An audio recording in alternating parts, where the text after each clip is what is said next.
আসসালামু আলাইকুম। আপনারা জানেন আজকে রাত 2টার সময় আমাদের মাননীয় অ্যাডভাইজার চায়না সফরে যাচ্ছেন, মাননীয় চিফ অ্যাডভাইজার চায়না সফরে যাচ্ছেন, জাপান সফরে যাচ্ছেন। এটা খুবই আমাদের জন্য ইম্পর্টেন্ট একটা ভিজিট। উনি সেখানে নিকেই ফোরাম আছে, যেখানে এশিয়ার টপ লিডাররা আসেন, সেখানে এক ধরনের কনক্লেভ হয়, সেখানে উনি কথা বলবেন এবং জাপানি প্রাইম মিনিস্টার শিগেরু ইসাবার সাথে ওনার বায়োলেটারাল মিটিং আছে এবং সেই মিটিংটা আমরা খুবই ইম্পর্টেন্ট একটা মিটিং বাংলাদেশের কনটেক্সটে।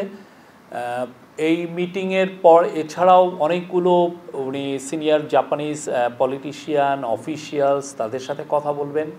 জাইকা এবং জেট্রো, আপনারা জানেন এটা খুবই জাপানের খুবই ইম্পর্টেন্ট ডেভেলপমেন্ট এজেন্সি, তাদের যে প্রধানদের সাথে ওনার মিটিং হবে এবং এছাড়া উনি দুইটা খুবই ইম্পর্টেন্ট সেমিনারে অ্যাটেন্ড করবেন, ওইখানে কথা বলবেন। একটা হচ্ছে যে হিউম্যান রিসোর্সের উপরে একটা সেমিনার হবে, সেটার উপরে পুরোটাই ফোকাস হচ্ছে যে জাপানে কিভাবে বাংলাদেশি ম্যান পাওয়ার আরও স্কিল ম্যান পাওয়ার পাঠানো যায় এবং সেই অনুযায়ী আমাদের যেটা কালকে আপনারা দেখেছেন যে চিফ অ্যাডভাইজার নাগরিক সেবার যে মিটিংটা ছিল, সেই মিটিংয়ে বলেছেন যে 1 লক্ষ আমাদের টার্গেট হচ্ছে 1 লক্ষ বাংলাদেশিকে জাপানে পাঠানো, কিন্তু সেইটা কিভাবে পাঠানো হবে এবং এটা কত দ্রুত পাঠানো যায় এটার জন্য তাদের সাথে কথা হবে। এটা নিয়ে অনেক এই ক্ষেত্রে আমাদের যে কোথায় কোথায় সমস্যা আছে সেগুলো কিভাবে খুব দ্রুত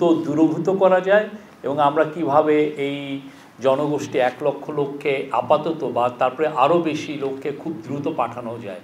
তো একটা বড় জায়গা আইডেন্টিফাই করা হয়েছে যে ল্যাঙ্গুয়েজ ট্রেনিং, যে দেখা যাচ্ছে যে আমাদের এখান থেকে যারা যাচ্ছেন জাপানে তারা যে ল্যাঙ্গুয়েজটা ট্রেনিং করে যাচ্ছেন সেটা ইনঅ্যাডিকুয়েট এবং ফলে তারা খুব স্কিল লেবার হিসেবে স্কিল ওয়ার্কার হিসেবে কাজ পাচ্ছেন না।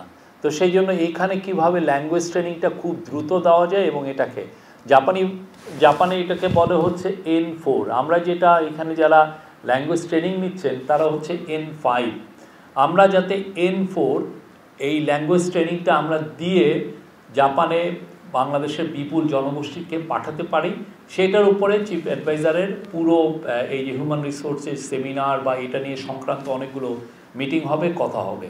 এটা খুবই এটা একটা ওনার প্রায়োরিটি এরিয়া, এই জায়গাটা উনি স্ট্রেস দিয়েছেন যে এই জায়গাটা এক্সপ্লোর করা এবং কীভাবে, এবং অনেক ক্ষেত্রে দেখা যাচ্ছে যে এটার জন্য উনি একটা অলরেডি টাস্ক ফোর্স করেছেন, এই টাস্ক ফোর্সটা কাজ করছে এবং সেক্ষেত্রে একটা জিনিস আইডেন্টিফাই করা হয়েছে যে আমাদের জাপানিজ ল্যাঙ্গুয়েজ ট্রেনার অত বেশি নাই, যে হঠাৎ করে আমি যে স্কেলটা বাড়াবো যে খুব দ্রুত 1 লক্ষ লোককে ল্যাঙ্গুয়েজ ট্রেনিং দিয়ে যে পাঠানো, এই ট্রেনার আমাদের নাই। তো ট্রেনার কি বাইরের থেকে আনা লাগবে কিনা বা জাপান আরও ট্রেনার পাঠাবে কিনা, বা আমাদের আশেপাশের দেশ কিছুটা আমরা দেখেছি যে নেপালে বেশ কিছু ভালো ট্রেনার আছে, তো আশেপাশের দেশ থেকে আমরা আনবো কিনা বা এটাকে কিভাবে স্কেল আপ করা যায় সেই বিষয়টা ওনার এই ট্যুরে খুবই বড় রকমের এমফাসিস পাবে। আর একটা সেকেন্ড সেমিনার হচ্ছে ইনভেস্টমেন্ট। জাপানের সাথে আপনারা জানেন জাপানিজ ইনভেস্টররা বাংলাদেশের ব্যাপারে খুবই ইন্টারেস্টেড, বাংলাদেশি ইনভেস্টমেন্টের ব্যাপারে। সেই অনুযায়ী 2500-এ একটা এক্সক্লুসিভলি জাপানের জন্য একটা ইকোনমিক জোন করা হয়েছে। সেই ইকোনমিক জোনে যাতে আরও বেশি জাপানিজ ইনভেস্টর আসেন এবং তাদের জন্য কি কি ফ্যাসিলিটি দেওয়া যায় সেটার উপরে উনি কথাবার্তা বলবেন। ওই যেই সেমিনারটা হবে সেখানে আমরা আশা করছি 300-র মতো জাপানিজ ইনভেস্টর থাকবে, তাদের উদ্দেশ্যে প্রফেসর ইউনূস কথা বলবেন এবং অনেক ক্ষেত্রে কারো সাথে আরও আমরা এক্সটেন্সিভ মিটিং হওয়ার সম্ভাবনা আছে। তো এই জায়গাটাও উনি এমফাসিস দিচ্ছেন। এটাকে এমফাসিস দেওয়ার একটা বড় উদ্দেশ্য হচ্ছে যে আপনারা জানেন যে আমরা একটা বড় রকমের প্ল্যান নিচ্ছি যে Maheshkhali Matarbari integrated development initiative MIDI, এটার উপরে চিফ অ্যাডভাইজার খুব জোর দিয়েছেন। এইখানে অনেকগুলো প্ল্যান, এই পুরো প্ল্যানটা যদি এক্সিকিউট করা হয় করতে হলে আমাদের যেটা কালকে একটা এটা নিয়ে অনেক বড় মিটিং হয়েছে, সেখানে দেখা যাচ্ছে যে এখানে ইনভেস্টমেন্ট লাগবে $140 বিলিয়ন মতো। তা আপাতত এটা অনেক 2040-50 সাল পর্যন্ত। তো সেই জায়গায় যাতে কত দ্রুত ইনভেস্টমেন্ট কিভাবে আনা যায় সেটার জন্য ফোকাসটা থাকবে। তো এই জায়গায় অলরেডি যে প্ল্যান নেওয়া হচ্ছে যে হাইওয়ে হবে, খুবই মানে 6 লেন হাইওয়ে হবে, সেখানে অনেকগুলো পাওয়ার প্ল্যান্ট হচ্ছে এবং অলরেডি প্ল্যান হচ্ছে যে ওইখানে 6টা পোর্ট টার্মিনাল হবে এবং এই 6টা পোর্ট টার্মিনালকে মাতারবাড়ি পোর্ট টার্মিনাল এটা হলো ডিপ সি পোর্ট, যেখানে ওয়ার্ল্ডের বড় বড় শিপিং কোম্পানিগুলো বড় বড় কন্টেনার জাহাজ এখানে ভিড়বে। আমাদের চিটাং পোর্টের একটা সমস্যা হচ্ছে যে ড্রাফটের সমস্যা। 11-12 মিটারের বেশি চিটাং পোর্টের থেকে আমরা ড্রাফট পাই না, মানে যেই জাহাজটা যত দূর নিচে পর্যন্ত যেতে পারে। তো এই মাতারবাড়ির একটা বড় অ্যাডভান্টেজ হচ্ছে যে এখানে যে সমস্ত জাহাজের ড্রাফট 20 মিটার তারাও এখানে এসে ভিড়তে পারবেন। তো সেই জন্য এটার জন্য বড় বড় জাহাজ, ফলে আমাদের যেটা হবে যে আমরা তখন মাতারবাড়ি ডিপসি পোর্টকে যদি 6টা টার্মিনাল যখন তৈরি হয়ে যাবে, আমাদের আর বাংলাদেশ থেকে এটা সিঙ্গাপুরে আর আমাদের প্রোডাক্ট পাঠানো লাগবে না, যে ওইখান থেকে আবার বিভিন্ন বড় বড় পোর্টে যে পাঠানো এটা এখন ডাইরেক্ট মাতারবাড়ির থেকে হবে। তো আমাদের চিফ অ্যাডভাইজারের প্ল্যান হচ্ছে মাতারবাড়িকে ঘিরে মাতারবাড়ি মহেশখালীকে একটা নিউ সিঙ্গাপুরে টার্ন করা। আপনারা জানেন সিঙ্গাপুর কিভাবে চেঞ্জ হয়েছে, একটা পোর্টকে ঘিরে সিঙ্গাপুর চেঞ্জ হয়ে গেছে। সিমিলারলি দুবাই একইভাবে ট্রান্সফর্ম হয়েছে। তো এই মাতারবাড়ি মিডিতে উনি চাচ্ছেন যে একটা সিটি, একটা প্ল্যানেড একটা সিটি হবে, এইখানে একটা অনেকগুলো পাওয়ার প্ল্যান্ট থাকবে, ওইখানে লজিস্টিক হাব হবে, ম্যানুফ্যাকচারিং হাব হবে এবং এনার্জি হাব হবে। এইগুলো প্রত্যেকটার জন্য উনি এই জাপান সফরে উনি ইনভেস্টমেন্ট সিক করবেন, বিভিন্ন যাদের সাথে কথা হবে যে এটার বিষয়ে, কেননা এটা অনেক আগে জাপানেরও এটার বিষয়ে যথেষ্ট ইন্টারেস্ট ছিল। তারা বিগ বি একটা ইনিশিয়েটিভ আছে, সেই অনুযায়ী তারা এই জায়গাটা এই বাড়ির ব্যাপারে বা এখানে ইনভেস্টমেন্টের ব্যাপারে তাদের ইন্টারেস্টটা সবসময় ছিল এবং এটাকে আরও যাতে ডিপেন্ড হয়, আরও যাতে তাদের সমস্ত বড় বড় কোম্পানিকে যাতে বাংলাদেশে এনে তাদের ইনভেস্টমেন্ট করা যায়, সেই জন্য এই পুরো ট্যুরে এই ফোকাসটা থাকবে। মাতারবাড়ি ঘিরে আরও মানে পুরো এটার সাথে মাতারবাড়ি যখন ডেভেলপ হবে, অ্যাট দ্য সেম টাইম কক্সবাজারও ডেভেলপমেন্ট হবে। কক্সবাজার অলরেডি দেখেছেন যে আমাদের গভর্নমেন্ট খুব দ্রুত কক্সবাজারের এয়ারপোর্টটাকে ইন্টারন্যাশনাল এয়ারপোর্টে ট্রান্সফর্ম করছে, যাতে যারা ইনভেস্টর তারা বাংলাদেশে সরাসরি কক্সবাজারে এসে নামবেন, নেমে তারা মাতারবাড়ি বা মিডি যে এরিয়া সেখানে এসে তাদের জায়গায় চলে যে আবার মানে তাকে চিটাগাং বা ঢাকায় আসতে হবে না, উনি সরাসরি অপারেট করবেন কক্সবাজার থেকে। তো এইটা আমরা এই ধরনের একটা প্ল্যান আছে। তো সেই জন্য বিশাল ইনভেস্টমেন্ট দরকার। সেই ইনভেস্টমেন্টের জন্য উনি জাপানিজ কর্তৃপক্ষের সাথে, জাপানিজ বড় বড় লেন্ডিং এজেন্সির সাথে এবং জাপানিজ বড় ইনভেস্টরদের সাথে উনি কথা বলবেন। এটা একটা বড় এই ট্যুরের ইয়ে। আর এখানে বায়োলেটারাল বিষয়ে যেটা আছে যে আমরা এক্সপেক্ট করছি বিটুইন 500 থেকে 750 মিলিয়ন ডলার বা আপ টু $1 বিলিয়ন মতো আমরা সাপোর্ট এক্সপেক্ট করছি জাপানের থেকে। তার মধ্যে প্রায় $500 মিলিয়ন মতো হবে বাজেট সাপোর্ট, $500 মিলিয়ন মতো হবে বাজেট সাপোর্ট। তো এইটা এই পুরো, এছাড়া উনি একটা ইউনিভার্সিটি থেকে অ্যাওয়ার্ড পাবেন, আরও কিছু কিছু ইম্পর্টেন্ট মিটিং আছে জাপানের। এটাই ছিল। আর আমাদের জুলাই যে শহীদদের বিষয়ে একটা আপডেট আছে, সেটা আমাদের deputy press secretary Azad Majumdar বলছেন।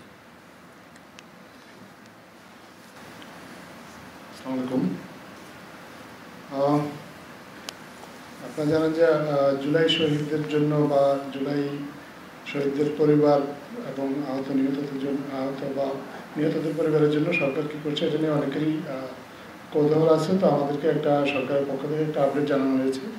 স্বাস্থ্য অধিদপ্তর এবং MES এর মাধ্যমে প্রাপ্ত তথ্য অনুযায়ী সরকারি বেসরকারি বিভিন্ন হাসপাতালে এই পর্যন্ত 15,393 জন চিকিৎসা সেবা গ্রহণ করেছেন, যাদের মধ্যে 338 জন এখনও হাসপাতালে চিকিৎসাধীন আছেন। স্বাস্থ্যসেবা বিভাগের মাধ্যমে 40 জন এবং মুক্তিযুদ্ধ বিষয়ক মন্ত্রণালয়ের মাধ্যমে 11 জন জুলাই যোদ্ধা উন্নত চিকিৎসার জন্য সিঙ্গাপুর, থাইল্যান্ড এবং রাশিয়া গিয়েছেন এবং তাদের চিকিৎসা ব্যয় বাবদ সরকারের 61,02 লক্ষ টাকা ব্যয় হয়েছে, খরচ হয়েছে। আরও 28 জন জুলাই যোদ্ধাকে উন্নত চিকিৎসার জন্য সিঙ্গাপুর, থাইল্যান্ড এবং তুরস্কে প্রেরণের কার্যক্রম এখন চলমান আছে। জাতীয় অর্থোপেডিক হাসপাতাল ও পুনর্বাসন প্রতিষ্ঠান, জাতীয় চক্ষু বিজ্ঞান ইনস্টিটিউট ইত্যাদি হাসপাতালে যারা চিকিৎসারত আছেন তাদেরকে যুক্তরাজ্য, যুক্তরাষ্ট্র, ফ্রান্স, সিঙ্গাপুর, থাইল্যান্ড, চীন, মালয়েশিয়া, নেপাল থেকে 26 জন বিশেষজ্ঞ চিকিৎসক এসে ইতিমধ্যে বিনামূল্যে চিকিৎসা দিয়েছেন। শুধুমাত্র এই চিকিৎসকদেরকে যাতায়াত খরচটা দেওয়া হয়েছে এবং এ বাবদ সরকারের 35,80,000 টাকা ব্যয় হয়েছে। এর বাইরে আপনারা জানেন যে জুলাই অভ্যুত্থানে যারা নিহত হয়েছিল তাদের পরিবারকে সরকারের পক্ষ থেকে একটা আর্থিক সহায়তার অঙ্গীকার করা হয়েছিল। এই পর্যন্ত 834 জন শহীদ পরিবারের মধ্যে 630 জন পরিবারকে 10 লক্ষ টাকা করে মোট 63 কোটি টাকার সঞ্চয়পত্র প্রদান করা হয়েছে। সঞ্চয়পত্রের জন্য ব্যাংক চেক প্রদান করা হয়েছে। অবশিষ্ট যারা আছে ওয়ারিশ নির্ধারণ সংক্রান্ত বিষয়টি নিষ্পত্তি সাপেক্ষে তাদেরকে সঞ্চয়পত্র প্রদান করা হবে। এছাড়া আপনার এই ক্যাটাগরির যারা আহত আছেন এরকম 493 জনকে 2 লক্ষ টাকা করে 9,86 লক্ষ টাকা চেক প্রদান করা হয়েছে। বি ক্যাটাগরির যারা আহত আছেন তাদের মধ্যে 908 জনকে 1 লক্ষ টাকা করে মোট 9,08 লক্ষ টাকা চেক প্রদান করা হয়েছে এবং সি ক্যাটাগরির আহত 10,642 জন প্রত্যেককে 1 লক্ষ টাকা করে মোট এককালীন 106,42 লক্ষ টাকার চেক প্রদান করা হয়েছে। আহতদের চিকিৎসা, শহীদ পরিবারের সঞ্চয়পত্র প্রদান, আহতদের চেক প্রদান বাবদ সর্বমোট খরচ হয়েছে এ পর্যন্ত 285,18 লক্ষ টাকা। এটাই হচ্ছে জুলাইয়ের আপডেট। আমরা এটা পরবর্তীতে আপনাদের কাছে শেয়ার করে দেব। আরেকটা বিষয় আমার আপনাদের সাথে শেয়ার করা আছে, আমি 1 মিনিট আমাকে সময় দেন, আমি একটা বিষয় শেয়ার করছি। সেটা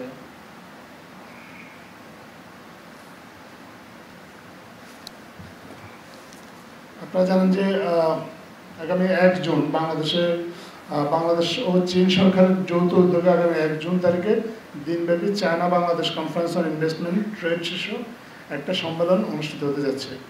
এই সম্মেলনে প্রায় 100টি চাইনিজ প্রতিষ্ঠানের 250 জন বিনিয়োগকারী ও ব্যবসায়ী অংশগ্রহণ করবে, যাদের মধ্যে ফরচুন 500-র অন্তর্ভুক্ত 6-7টি প্রতিষ্ঠানের শীর্ষ কর্মকর্তা রয়েছেন। এছাড়াও চীনের 4টা চেম্বার অফ কমার্সের শীর্ষ প্রতিনিধিগণ উপস্থিত থাকবেন। বাংলাদেশে প্রথম এত বৃহৎ সংখ্যক চাইনিজ বিনিয়োগকারী ও ব্যবসায়ী একযোগে বাংলাদেশ সফর করে আসছেন। উল্লেখযোগ্য যে এটা এর আগে আমাদের যে এপ্রিলে যে বিনিয়োগ সম্মেলন হয়েছিল তারই ধারাবাহিকতায় এই বিনিয়োগ সম্মেলনটি হচ্ছে। এই চাইনিজ বিনিয়োগকারীরা এসেছেন এবং এই যে সম্মেলনটা হবে চাইনিজ বিনিয়োগকারীদেরকে নিয়ে, এই সম্মেলনের উদ্বোধনী দিনে আমাদের প্রধান অতিথি হিসেবে উপস্থিত থাকবেন মাননীয় প্রধান উপদেষ্টা প্রফেসর মোহাম্মদ ইউনুস এবং ওনার সাথে বিশেষ অতিথি হিসেবে উপস্থিত থাকবেন চীনের বাণিজ্য মন্ত্রী ওয়াং ওয়েনতাও। এটার এই চাইনিজ যে এই বিনিয়োগকারীরা আসছেন এটা আসলে যৌথভাবে ওনাদেরকে হোস্ট করছে বেজা এবং বিডা। ধন্যবাদ। এইটুকুই আমার কাছে আপডেট আছে। এখন আপনাদের যদি কোনো প্রশ্ন থাকে। না, আরেকটা বিষয় সেটা হচ্ছে যে অলরেডি মিডি মানে মাতারবাড়ি মহেশখালী ইন্টিগ্রেটেড ডেভেলপমেন্ট ইনিশিয়েটিভে যেটা যে 6টা যে টার্মিনাল হবে ইনিশিয়ালি, সেটা অলরেডি সৌদি আরবিয়ান একটা port company, port management company, red sea gateway, তারপরে আবুধাবি পোর্টস, ডিপি ওয়ার্ল্ড, এই সহ অনেকে ইনভেস্টমেন্ট করার আশা করেছে, আগ্রহ দেখিয়েছেন। আর পেট্রোনাস এবং আরামকো হচ্ছে পৃথিবীর লার্জেস্ট পেট্রোকেমিক্যাল কোম্পানি, তারা সেখানে একটা বড় রিফাইনারি, ওয়েলের রিফাইনারি করার, পেট্রোকেমিক্যাল কমপ্লেক্স করার ইন্টারেস্টটা শো করেছেন। তো এছাড়া জাপানিজ কোম্পানি জেরা এবং অন্যান্য পেট্রোনাস এবং বেশ কিছু কোম্পানি যারা ইভেন মিডল ইস্টের কিছু কোম্পানি তারা ওইখানে ল্যান্ড বেস FSRU যেটার মাধ্যমে এলএনজি মানে এলএনজি টার্মিনাল করারও আগ্রহ প্রকাশ করেছেন। তো এটা ছিল।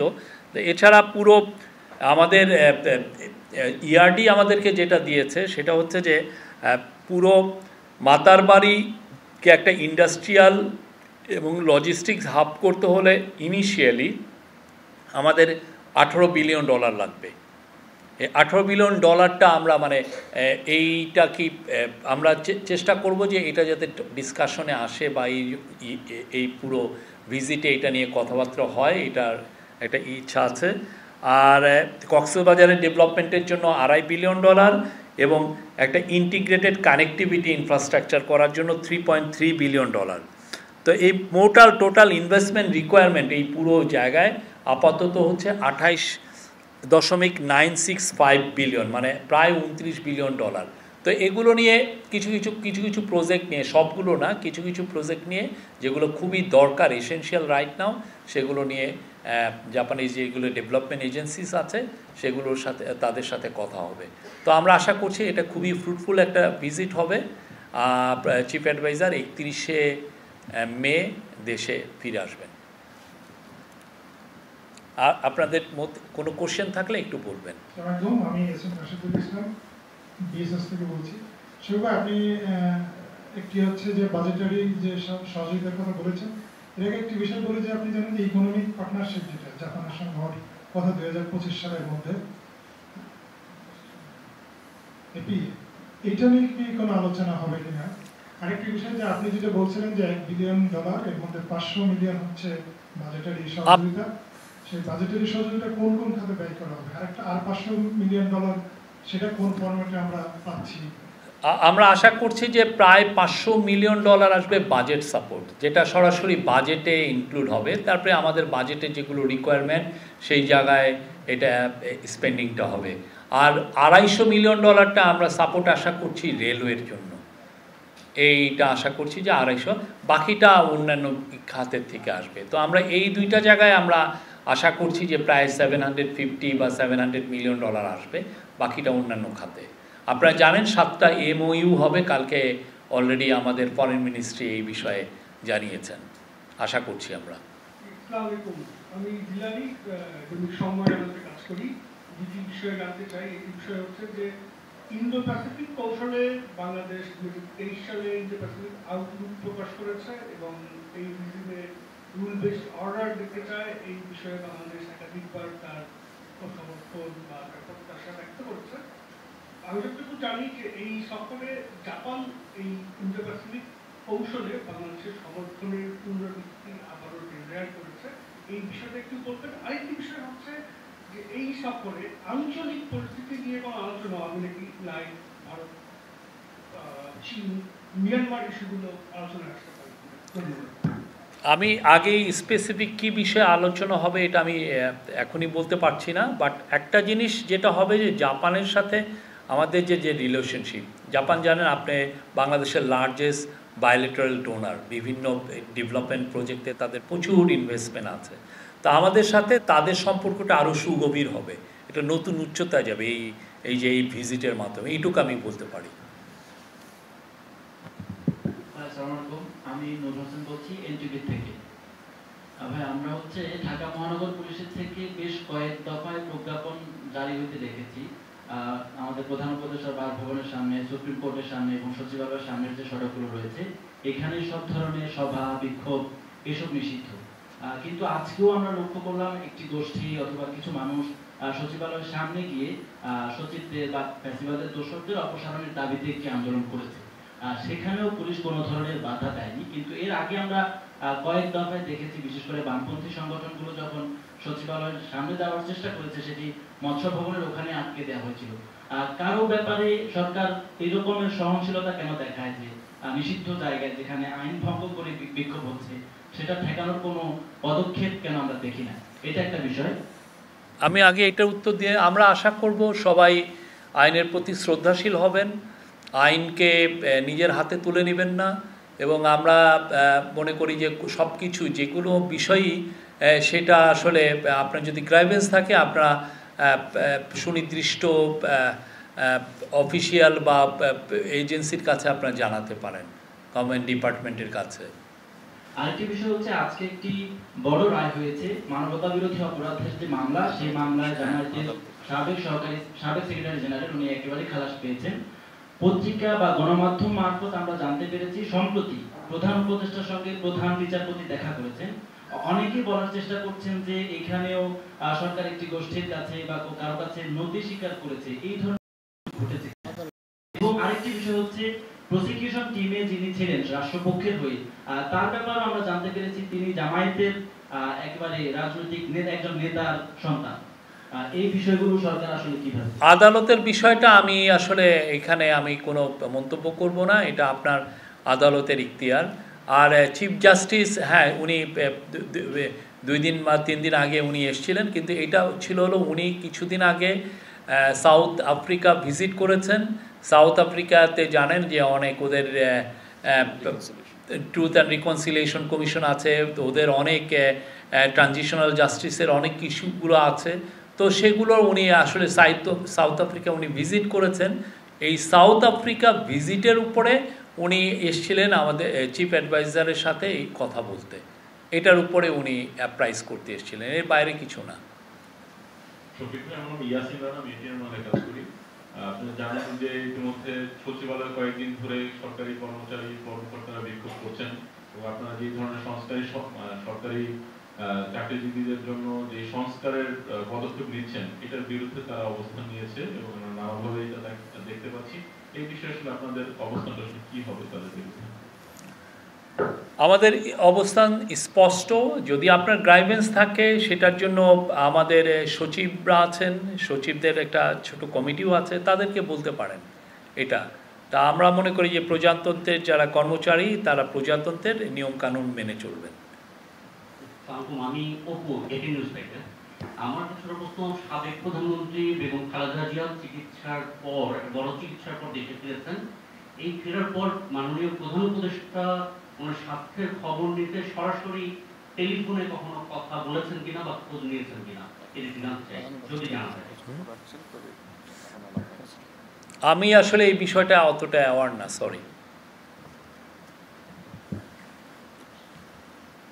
Thank you. Any other question? বলেন।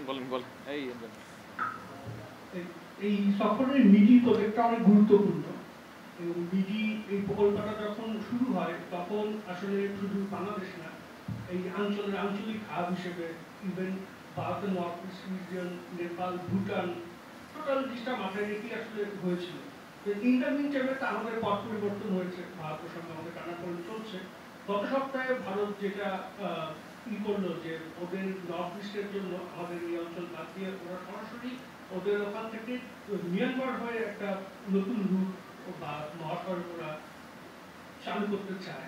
এবং জাপান এই মিডি প্রজেক্ট আমাদের সঙ্গে আছে, এবং জাপান একাধিকবার বলেছে যে এই প্রজেক্টের সঙ্গে আমাদের আশেপাশে যারা নেইবারিং কান্ট্রি তাদের সঙ্গে আমাদের ভালো যোগাযোগ রাখতে হবে বা থাকতে হবে।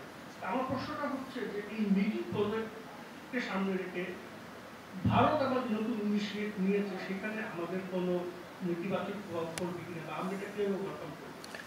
আমরা মনে করি মিডি প্রজেক্ট যখন পুরোপুরি কমপ্লিট হবে, এই পুরো রিজিয়নটা ট্রান্সফর্ম হবে, আমরা মনে করছি যে সেখানে বিশেষ করে মাতার বাড়ি এবং মহেশখালীকে ঘিরে নতুন একটা সিঙ্গাপুর হবে, নতুন একটা সিটি হবে, সেটা আশা করছি। এবং এটা হবে এই পুরো রিজিয়নের জন্য বিগেস্ট পোর্ট, লজিস্টিক এবং এনার্জি হাব। তো এটার বেনিফিটটা শুধু বাংলাদেশের বর্ডারে না, বাংলাদেশের বর্ডারের বাইরে যেও এই বেনিফিটটা আশেপাশে সবাই পাবেন। এবং আমরা মনে করছি যে এটা নেপাল, ভুটান এবং আমাদের আশেপাশে যারা আছেন সবাই এটার দ্বারা বেনিফিটেড হবেন। কোনো নারী সাংবাদিক কোনো প্রশ্ন নাই, সরি। আমি মোহনা, দেশ টিভি থেকে বলছি। আপনারা জানেন যে জাতীয় চক্ষু বিজ্ঞান ইনস্টিটিউটে 4 জন জুলাই যোদ্ধা যারা বিষ পান করেছিলেন, আজকেও একজন আত্মহত্যার চেষ্টা করেছে। তো আপনারা কি তাদের সাথে আসলে আলোচনা করেছেন, বা তারা এমনটা কেন করছে, যেখানে আপনারা বলছেন যে বিদেশ থেকে আপনারা চিকিৎসক এনে তাদের সেবা দিয়েছেন, তো এতদিন সময় পার হয়ে গেল, বা এর পেছনে কোনো রাজনৈতিক দলের যোগসাজশ আছে কিনা বা অন্য কোনো কিছু? Thank you. ধন্যবাদ। ওনারা আদৌ বিষ পান করেছেন কিনা এটা খোঁজখবর নেওয়া হচ্ছে। ওনারা এটা নিয়ে আমাদের সরকারি পর্যায়ে তদন্ত করে দেখা হচ্ছে যে ওনারা যেটা পান করেছেন এটা আসলেই কি বিষ পান কিনা। আর একটা জিনিস তো আমরা সবাই এটা জানি যে দীর্ঘদিন ধরে কেউ যদি চিকিৎসাধীন থাকে তার মধ্যে একটা ফ্রাস্ট্রেশন গ্রো করে। আমরা আমাদের সরকারের পক্ষ থেকে চেষ্টা করা হচ্ছে তাদেরকে মানসিকভাবে যতটা সম্ভব সাপোর্ট দেওয়া। তারপরেও কারোর মধ্যে যদি কোনো ফ্রাস্ট্রেশন থাকে আমরা মনে করি যে সরকারের যারা সংশ্লিষ্ট দায়িত্বশীল আছেন তারা এ বিষয়ে আরও যত্নবান হবেন এবং তাদেরকে যত বেশি সম্ভব মানসিকভাবে সমর্থন জুগিয়ে যাবেন। ধন্যবাদ।